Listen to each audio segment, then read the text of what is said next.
Arousing our deepest anxieties, the very idea of a shark sends shivers up our spines. Nevertheless, every day, men set off to confront them.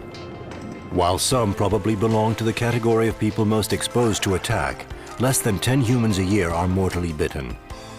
Whether we see them as intentional killers or simply as the authors of terrible mistakes, sharks fascinate us. Among those who study sharks on a daily basis, there is little agreement as to the origins of these attacks. One man, Graeme Duane, has decided to confront sharks with no protection. A face-to-face meeting of two super predators, during which we will discover that with respect and caution, the big sharks can be approached. So before they disappear, victims of humans, it is time to try and understand them better and discover their world.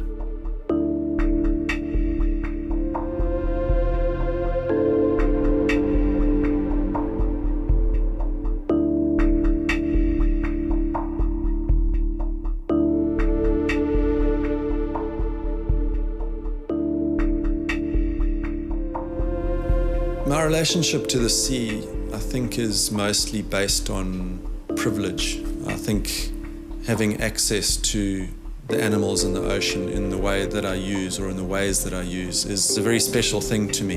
I think freediving, it's a very personal thing. And you are alone when you're in that situation. There can be a diver 10 feet from you, but you're alone because if that shark wants to take you, it's going to take you. You know, I mean, let's be honest about it.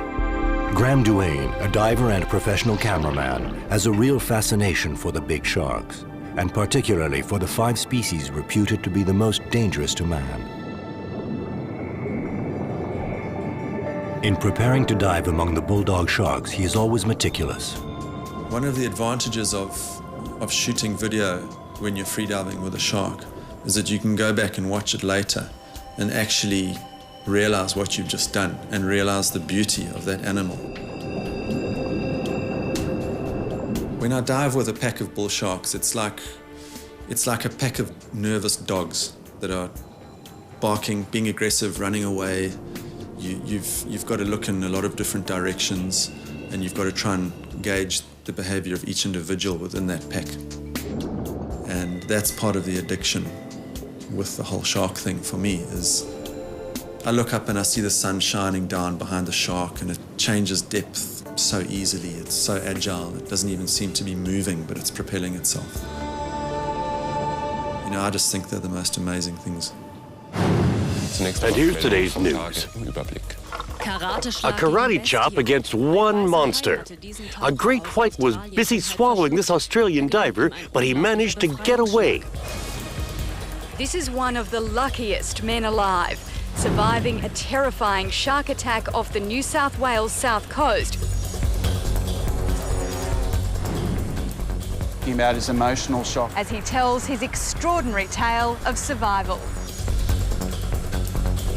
Apparently he was swallowed whole by this shark. Help, help, there's a shark, there's a shark. Shark experts agree this was a great escape from a great white. This guy, he was very lucky, extremely lucky to survive. These attacks are impressive, but are they numerous? That's a good question. Hundreds of people get attacked by sharks every year. Plenty. At least 100. 50 or 60? I have a wild guess, 2 people.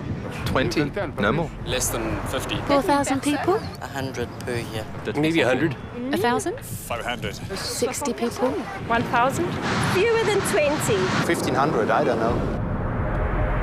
Attacks around the world occur primarily along the same coasts, those of Florida, California, the Bahamas, Hawaii, Brazil, South Africa, and Australia. All these locations are suited to year-round swimming. Even though sharks are present in all the seas of the world with the exception of the Arctic, only a few species of very large size are a threat to humans fond of swimming.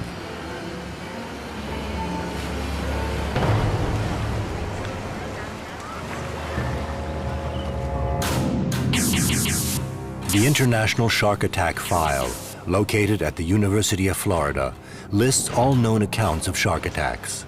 For more than 4 centuries, scientists around the world have cooperated to create a data bank that can permit analysis of the causes and the frequency of these attacks. George Burgess directs this facility and can present statistics that are remarkably reliable. Over the last 10 years, we've been averaging about 55 to 60 attacks per year. These are unprovoked attacks in which the human does not cause the attack. It's basically been an interaction the shark's been involved in. And the fatalities have been averaging 4 or 5 per year over the last 5 or 6 years. The attacks have tended to increase over the decades as more and more people take advantage of seaside bathing. And considering the hundreds and hundreds of thousands of hours that humans spend in the sea each year, shark attacks are quite infrequent. The words used to describe these encounters always tend towards the dramatic. Of course, when a man is violently set upon by a great white, the word attack is quite appropriate.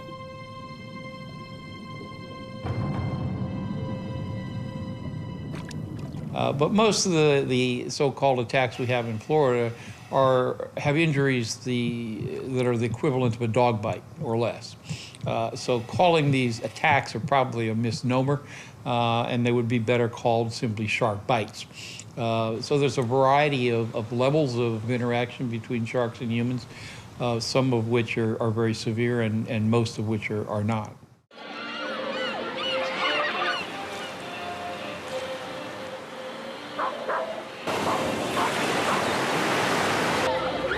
In South Africa, an association for the protection of sharks has decided to launch a campaign to increase awareness of the actual risk of encountering a shark in the ocean.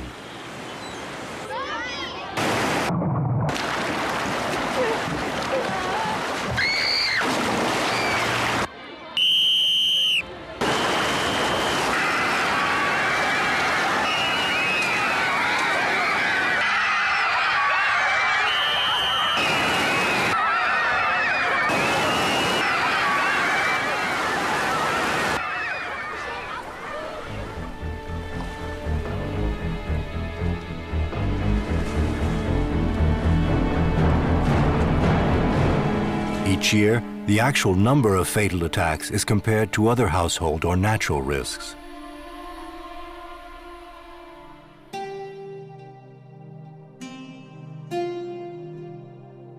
Graeme Duane lives near Durban, South Africa, not far from where the big sharks are found.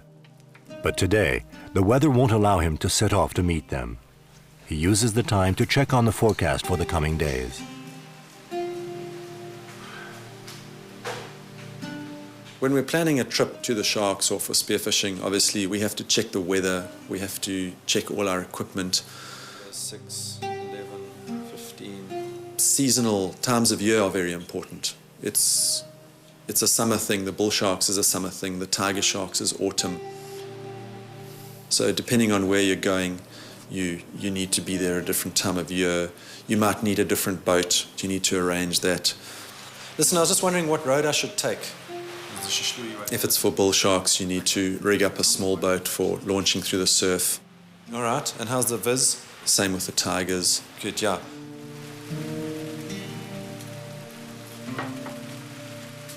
When you realize the way bulldog sharks can move in groups, you have to stack all the cards in your favor. As well as the camera equipment, all the diving equipment must be scrupulously inspected and cleaned. The slightest technical failure could put the diver in danger. Graeme Duane knows through experience that his equipment can save him if things go wrong.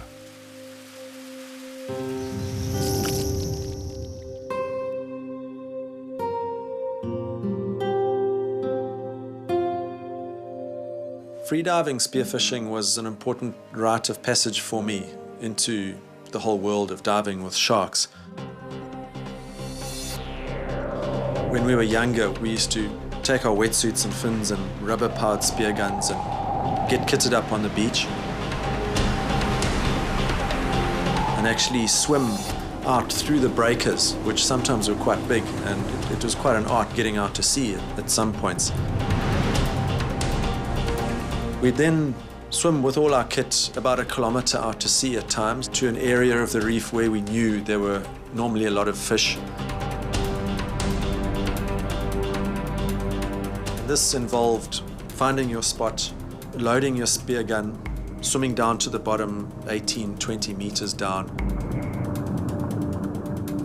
and actually actively hunting fish in amongst the rocks. So we'd shoot a fish, the rubber elastics would power the spear through the fish. The fish would struggle to a certain extent. If it was a big fish, there'd be a really big tussle on. We also had a float which we used to string all our fish that we'd shot on. So there was a big ball of dead fish floating around with us in the water. So inevitably, we started to see quite a few sharks. And on one occasion, I turned around and there was a little baby dusky shark, you know. And of course, I got the fright of my life and I didn't stop swimming until I hit the beach. But on thinking about it later and sort of debriefing the situation in my mind, it didn't take me long to realize that the shark just wanted the fish that I had. And once it had that, it disappeared. So things kind of went from there. But being 1 kilometer out to sea, we were forced to deal with these animals. We had no boat to jump onto. We'd swum a long way.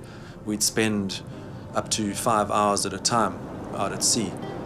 So these encounters, these forced encounters, were a compulsory way of having to deal with the sharks that we came across. And I guess that was an important introduction for me to the world of the shark.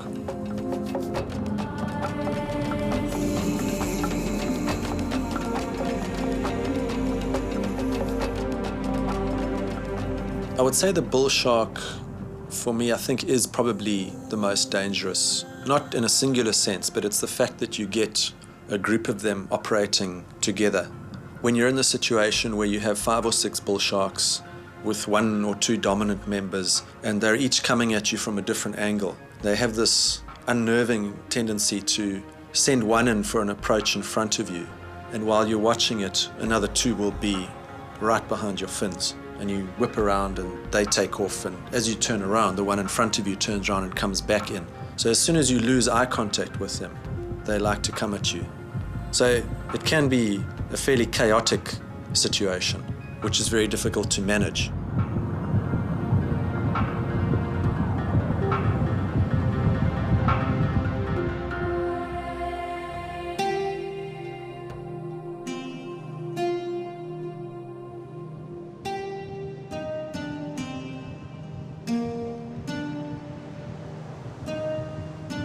To say that you're not afraid when you're diving with any species of shark is probably untrue for most people, certainly for me. And managing that fear in a free diving situation is very, very important because of your ability to hold your breath, relying on a slow heart rate and a relaxed state of mind. So you learn to take that fear and turn it into a very focused state of mind. Your heart rate will never be as low as it would be if there were no sharks there, but you can, to a certain extent, manage it to a workable level so that it gives you enough time to get the shot you need or interact with the shark that you want to deal with.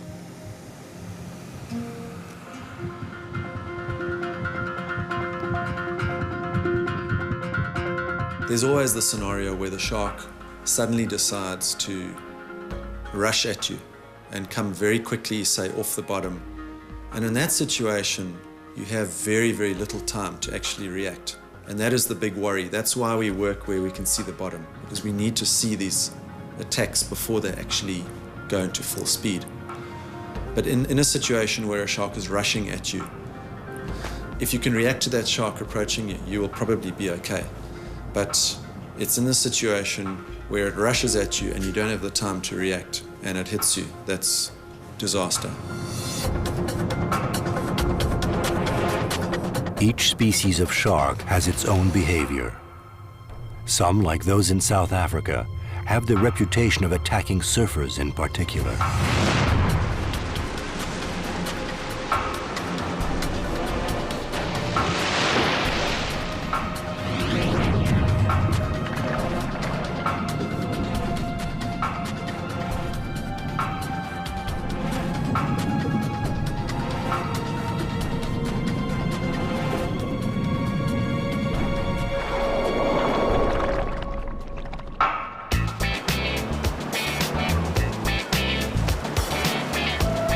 For safety's sake, men have organized surveillance along the beaches at risk.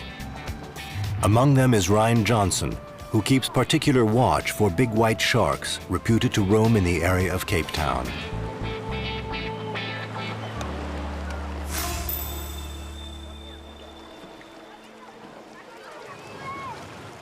This whole mentality that the white sharks are these pelagic, solitary killing machines is so far from the truth. It's unbelievable. We've researched them here in South Africa for 8 years now, and what we find is they're very social. They have aggregation sites. They sit there just off swimming beaches for most of the year, and their rarity of attack shows that they're not at all interested in humans. They go about their business, they eat fish, they eat seals, they do this type of stuff.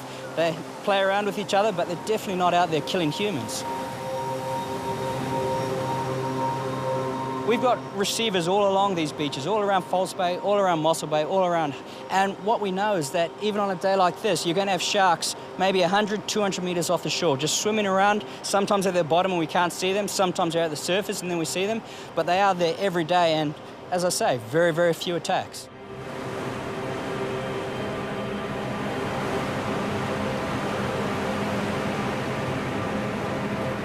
In 2004, John Paul Andrew, then 16 years of age, was in the habit of joining 100 or so other young surfers on Muizenberg Beach at Cape Town. I woke up in the morning, like I did every morning. I called my friend Jay to see if he wants to go surfing, and obviously he said yes. So instead of going to Long Beach, which we were planning on doing, we came here. It was very sunny, it was nearly perfect. I mean, the water was perfectly clear, blue. And we paddled out and we were out for, I don't know, a couple of hours. And my friend Shona, she saw something in the water.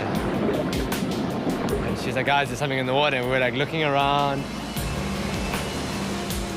And we didn't know like what was going on.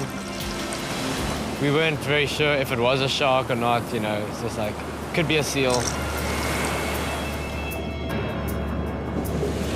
And then my friend Jay, who was sitting next to me, he saw me look down. I was holding my board really tight, and all of a sudden the shark just came up, poof, straight up from out of the water. And then everybody just like turned around and started paddling to the shore. We're like, oh crap, you know. And then I got on the board and I started paddling. And my friend who caught the wave that I missed, he looked behind him to see where I was. And he saw the shark come out of the water and grab me from behind and lift me up into the air. Smack me down into the water. And then I was unconscious, lying face down in the water. And then a guy called Grant Kirkland, who was surfing near us, he caught a wave just before that, and he was paddling out. And my friends were saying, like, shark! They're running up and down the beach, shouting, shark, shark, shark.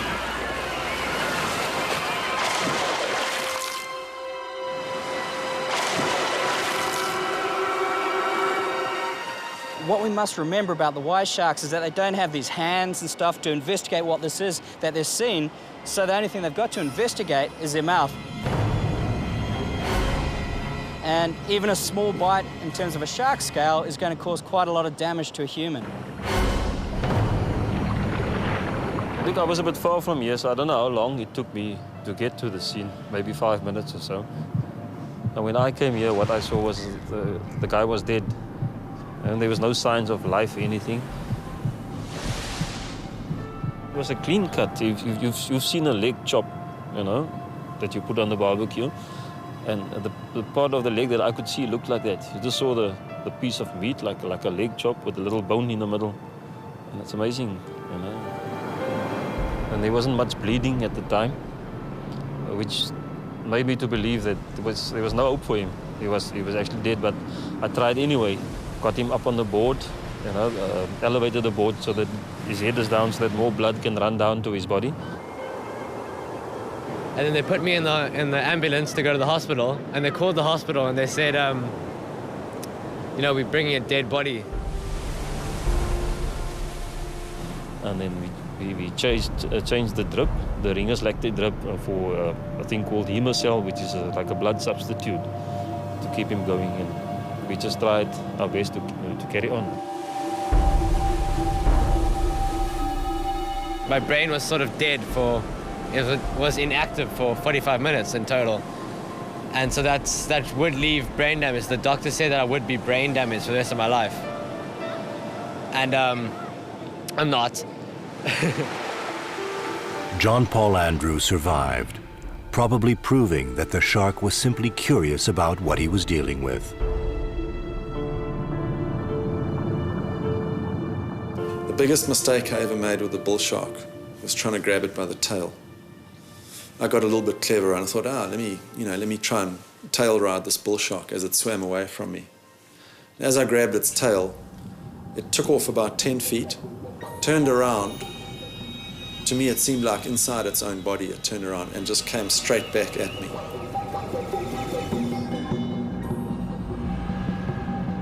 And I just ducked out of the way and it zoomed over my head. And that's a lesson. I'll never try and touch a bull shark again. Though Graeme Duane has decided never again to come into direct contact with a bulldog shark, he continues to film them. It allows him to share with the public and with his friends the exceptional moments he has lived in their company. As for his wife Tessa, she likes to reassure herself and see the conditions under which her husband is diving.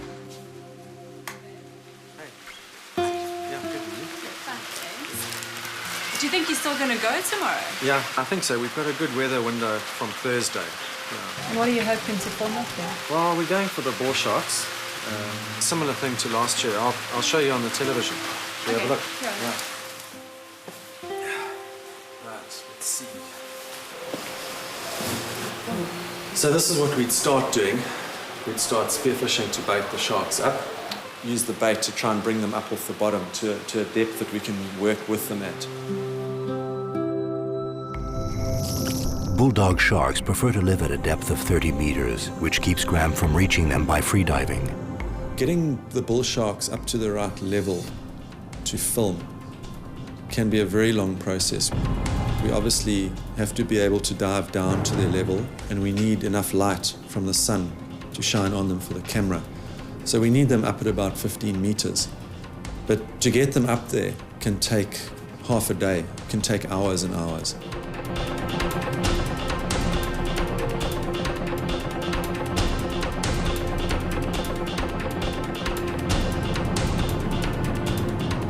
And we'll start by spearfishing in the area. As soon as they're operating at 25 instead of 30, we'll bring the fish up slightly, bring the population of sharks up a bit, and we kind of coax them up.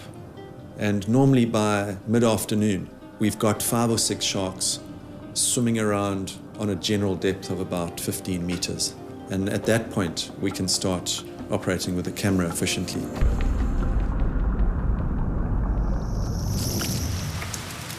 The whole idea is to get the whole process happening very slowly, so it gives you more time to get the shots that you want at the depth that you want. If you accelerate the process too much, they do get excited. So can you read the shark's behaviour, that they're relaxed or aggressive? Or? Yeah, I think you can. To a certain extent, you can see how aggressive they're becoming. We can read the behaviour enough to know when to stop and when to continue. But you can get a good hint of whether a shark's relaxed or not. You can see in the footage here, these sharks are swimming with their pecs very level. The lack of visibility due to depth creates a particularly dangerous situation. To approach the sharks safely, one has to keep them under continuous observation. Diving with this species, which lives in groups and in deep water, requires extreme concentration.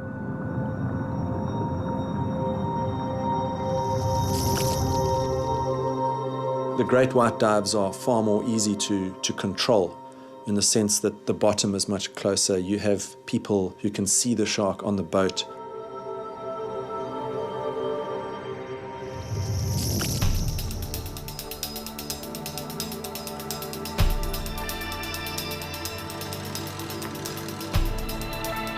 Near Cape Town, Ryan Johnson continues his search. He wants to study the behavior of the white sharks and demonstrate that they are not as dangerous as their reputation would have us believe. He has built a submarine, designed not to scare the sharks, which are very sensitive to noise, odors, and movement. Aboard his submarine, he hopes to follow them and discover their habits in this region that they find so inviting.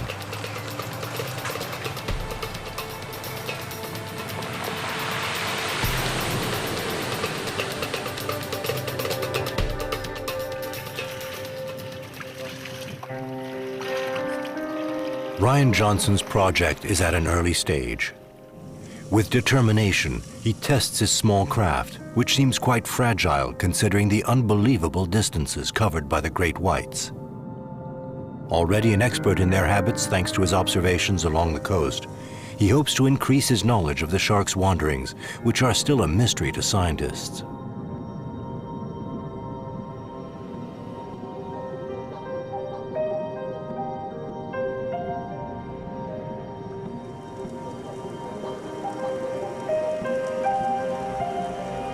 Great white sharks that are known to roam far and wide like to settle down in this part of the ocean off Cape Town. Only one thing is certain for the scientists who study them. The reason for their being here is found on the small islands nearby. The water surrounding these seal colonies constitutes a veritable larder for a great white. It must simply show up in order to eat its fill.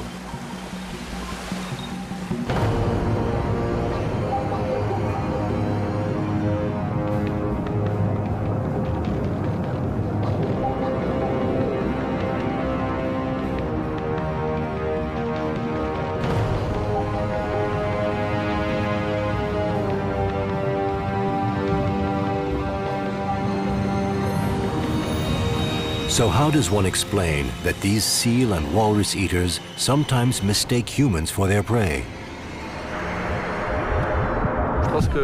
I think sharks attack people when they feel in danger.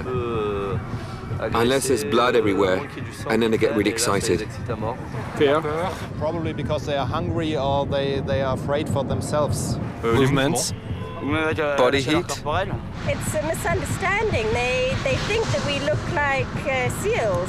If you like surfing and you're lying down, you could look like a turtle or something, so then they'll attack you. It's because we go into their habitat. Maybe they are at a certain place where they cannot find their normal food. They're predators, so... I think sharks are carnivores, so they feed on flesh, so that's how they eat people. I'm not a scientist, I can't answer. I would say they don't attack.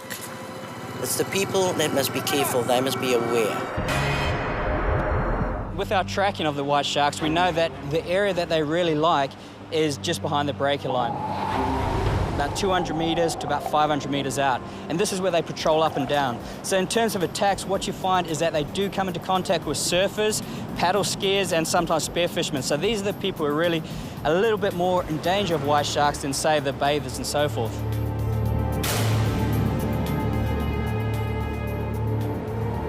The shoal line, the precise area where the waves break, defines the limit of the zone where the probability of attack is greatest.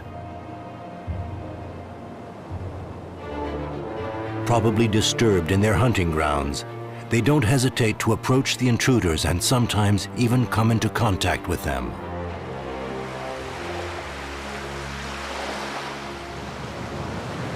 For George Burgess, the statistics are clear and confirm Ryan Johnson's on-site observations.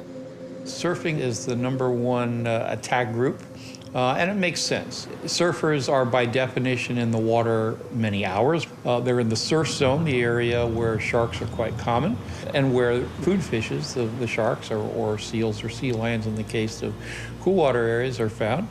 And of course, the activities of surfers is very provocative. Just simply laying on the board and kicking with your feet and moving with your hands and so forth is splashing at the water surface. It's very provocative activity. And in areas where white sharks are found, the silhouette of the person on the board itself is very provocative for white sharks, who apparently are visual feeders.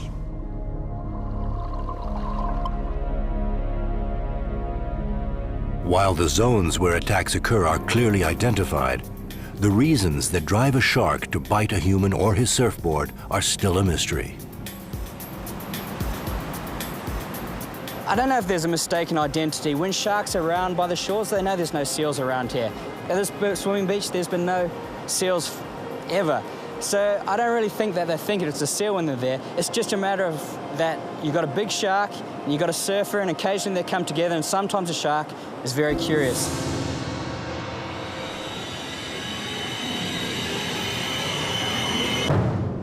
I think on average, most shark bites of humans are not intentional in the sense that the shark knows that the intended victim is a human being, and that's the intended food item. These animals probably are simply making mistakes. They have to react very quickly to go after what they think is their normal food item. They need to make quick movements, or else that food item will be gone. And of course, they're fighting the same physical forces as are the humans in the surf. So they make quick runs at what they think is a mullet, and turns out that mullet is a foot of a human. So I think these are cases of mistaken identity. And if we look at attacks worldwide, the majority of cases would fall into this type of category. A case of mistaken identity. That's the simple reason humans find themselves seized by huge jaws lunging up from the depths. It is through observation of the shark's seal hunting technique that scientists have been convinced by this theory.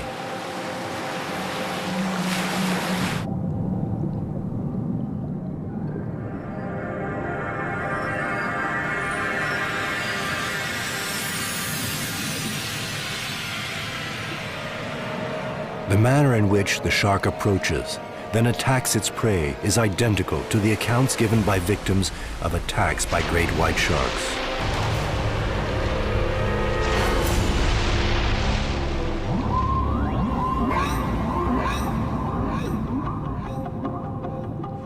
Certain species, such as white sharks, are frequent grabbers and let-goers. They come up and they will grab, and then they will let go, which gives the human an opportunity to get away.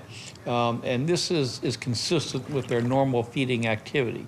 When they feed on seals or sea lions, it's not unusual for the shark to hold on to its prey and swim for a short distance, oftentimes submerging and going deep, and then letting go of the prey item, and then coming back for a second or third attack. The thought process, of course, is that these animals, once they've been bitten and taken to depth, are losing blood very quickly and therefore becoming more weak. And so it's much easier to come back and work on a weak animal than it is a live one, especially one that has teeth or claws.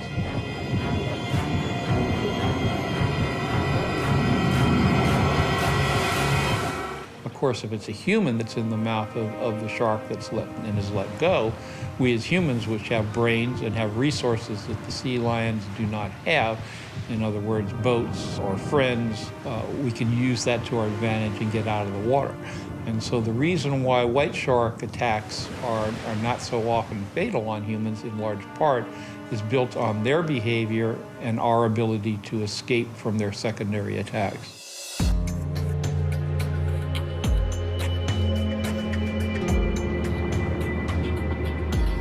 If you look at a shark's usual prey, seals for great whites, turtles for tigers, let's take examples. If a shark rushes on a turtle or a seal and it gets a reaction from it, and its prey all of a sudden makes an approach to it and tries to defend itself, that is not in the wiring of that shark. It is used to that prey fleeing, and all of a sudden the shark gets a little bit of a fright and it turns away. I don't know why that is, but I know that when we were spearfishing, a tap on the side of the head with a steel spear was enough to turn a shark away. Like all predators in the wild, sharks prefer a prey that is afraid and runs off, rather than a potential prey that resists and stands its ground.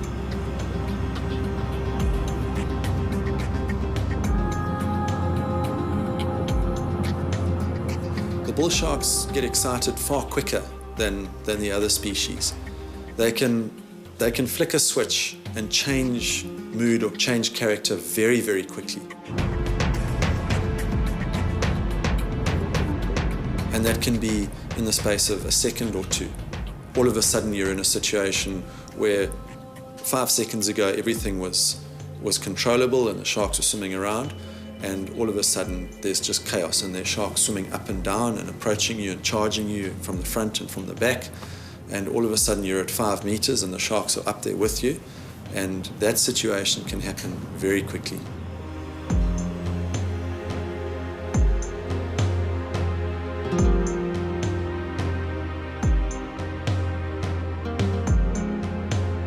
I think the feeding frenzy definitely does exist, and I've seen it certainly with bull sharks, where the dominant shark in a pack will take a bite of a bait and all hell breaks loose. You'll get sharks piling in from every angle. You'll get 5 or 6 of them all latched onto the bait at the same time, biting each other, ripping things off. The sound underwater, you just hear crunching and ripping.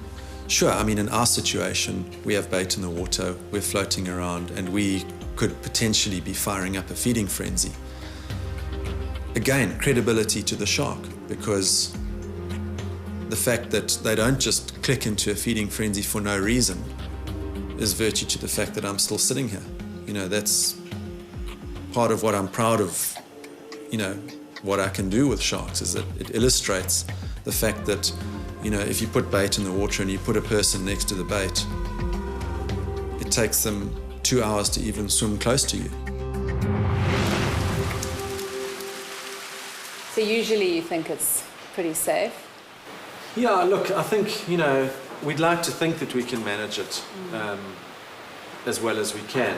And you'll see here the sharks are getting a little bit bolder, obviously much better shots when they swim a lot shallower. You need to have that common sense to say, you know, now it's time to call it a day and get on the boat. So you think you've got that? I'd like to think I have it, but maybe not all the time.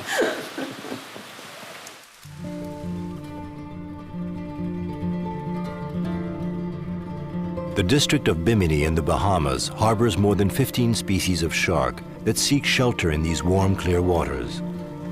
So it was the ideal location for the University of Miami to set up the Bimini Biological Field Station Shark Lab to study the biology and conservation of sharks.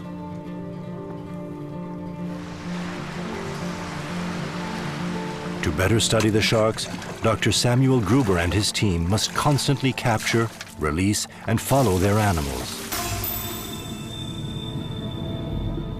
See him? Most people think of sharks as these vicious, flesh-eating predators, but nothing could be further from the truth. For instance, people think that sharks are never specific as to what they eat, but our research shows that they eat on an individual basis much less than we do. And sometimes they're highly specific. Some sharks feed on sea urchins. Many sharks feed on fishes, but there are some sharks, like whales, that are plankton eaters. Here we go. Now stop. The little lemon shark, which is getting all the attention, will be released after being tagged with a radio transmitter by Joanna Imhoff. Got it. Oh, good. Good. Let me take it now. Let me just take it out and I'm going to hand it to you. These transmitters detect changes in acceleration that the sharks make, so that allows us to detect certain movements that the sharks make while feeding, such as chasing prey, and when they catch prey, they often shake the fish from side to side in their mouth. We can pick up these movements with this transmitter. The shark is reassured and held immobile on its back, which puts it into a hypnotic state. The procedure begins with a fine incision on the lower abdomen that allows the rapid placement of the transmitter under the skin. Okay, so we know how long he'll stay out. Scalpel. Longer in this direction. That's it. Good. Actually, you're not doing it. Good. It's helpful to know when and where sharks are feeding because of the effects that they have on the other species in their ecosystem, and also because they're such important predators in the environment. It's important to know their requirements for growing. Get that, son.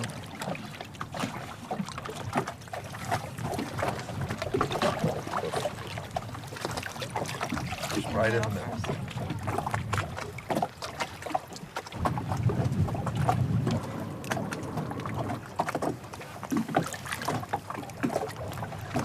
After a few days in the enclosure to be sure that the incision has healed properly, the young shark can return to freedom, a freedom now under surveillance.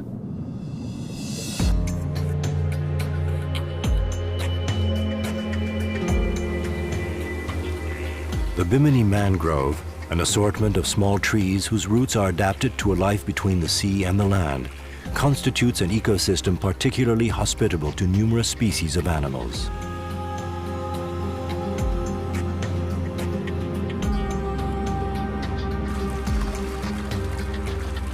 This mangrove, an immense nursery for more than 100 species of fish and marine invertebrates, is of course an invitation to predators. This unique area containing prey and predators allows extensive study of the lifestyle and eating habits of the young lemon sharks.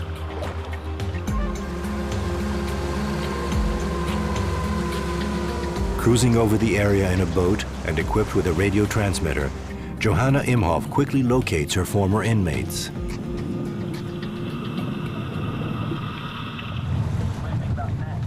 This is a transmitter in which I have to actually listen actively while I'm observing the shark. So the transmitter talks to a hydrophone, which talks to a receiver, which I can listen to with headphones or a speaker. And I have to video record all my trials and take data. Negative, negative. When I come up to the entrance, you'll open it to just let me through and close it back again.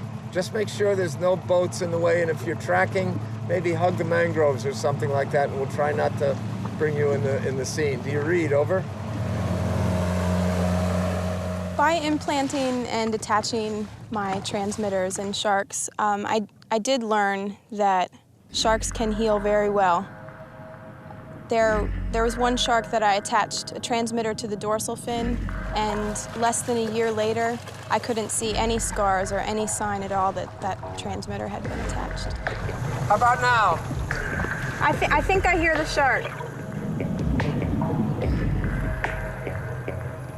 Straight into the mangroves. Okay, fine. Why don't I call him now and have him come out? That sounds good.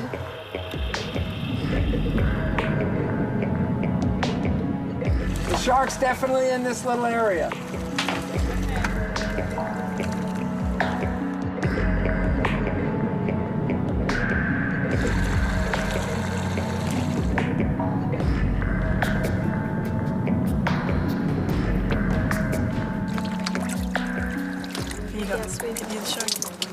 Are you doing the version? After placing the shark on its back and emptying its stomach, the team will analyze the contents of its last meal in order to determine precisely the prey on which these sharks, which are on the top of the food chain, depend.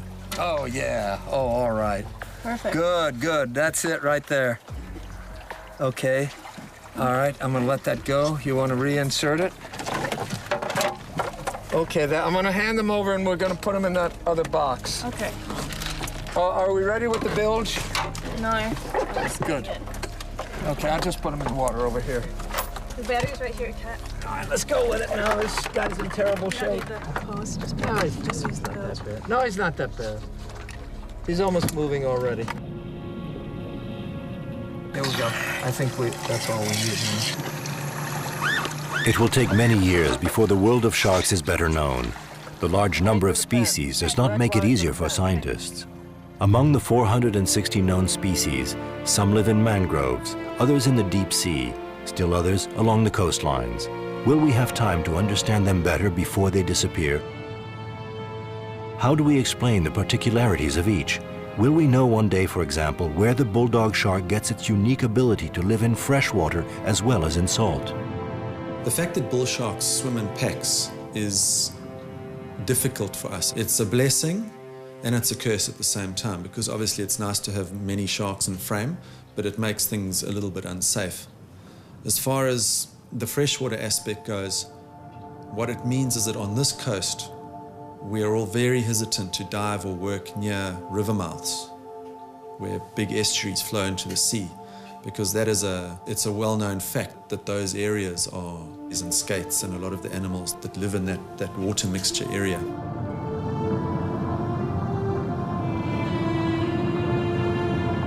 They like murky waters, and if the water's too murky in our particular place where we dive for bull sharks, we don't even try and go in the water. We wait for it to get really clean. It would be asking for trouble diving with those bull sharks in bad visibility. Shark attacks are directly proportional to the number of human beings entering the water. And of course, we know the human population continues to rise every year. In fact, it's rising exponentially.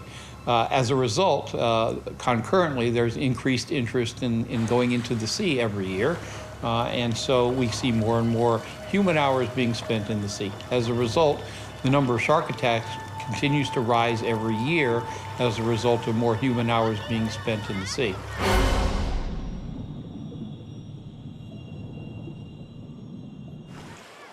For many years, men have been encroaching on the kingdom of the sea. If we do not respect this underwater domain, conflicts with its inhabitants are bound to increase.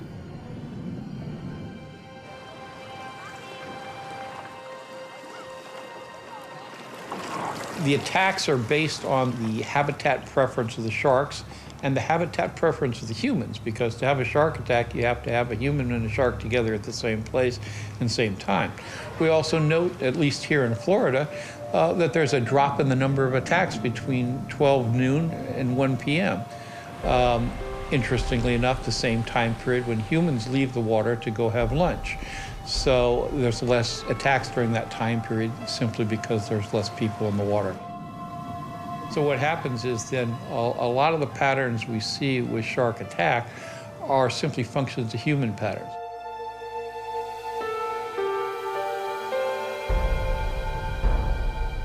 John Paul Andrew was a victim of this territorial conflict. His experience should remain engraved in our conscience like an alarm, a reminder telling us to respect the ocean and its inhabitants. You know, the funny part is, before this incident happened with JP, you know, we always had what we call shark scares, where we get the report there's sharks in the water, maybe from the helicopter pilots. And we get the people out of the water anyway. But to us, it's basically like a formality, because we think, why are we doing this? We've never had a shark attack here. In fact, the previous shark attack before that was 35 years. And on that day, when JP was out of the water, some of the guys that took him out of the water, actually, if I can call it that, I think they panicked because we've never seen something like that. It was a terrible sight to see what it actually looks like.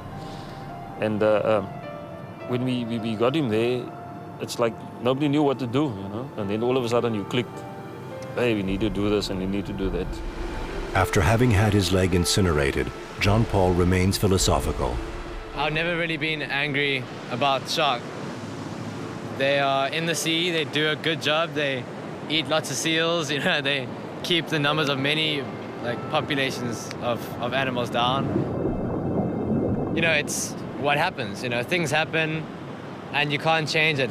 And you know, I was in the shark's domain, I was in its territory, and you take that risk, like I said before, every time you go out, you have to take that risk. And it just so happened that one day was the day that the risk didn't really pay off. So sharks are just as scary as they always were, but I don't have any grudge against them. You know, we like to think of sharks as the death fish from hell, as a devilfish eating humans for breakfast. But in fact, it's clear to me, understanding the role of the human in this planet, that if there were any shark that would actually seek out humans, they would be extinguished very quickly, none left. And of course, humans are not marine animals. We are terrestrial animals. And of course, we don't live in the water. So they would starve to death before they ever got us.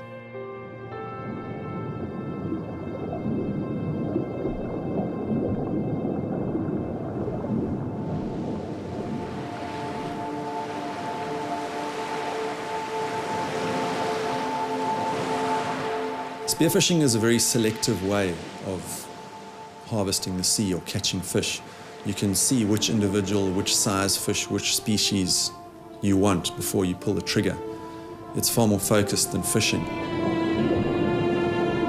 I think freediving is gone past the point of spearfishing for me. I'm not interested in spearfishing much. It's more having the access to these sharks and animals on the basis in which I currently operate is a very special thing to me. It's a very personal thing.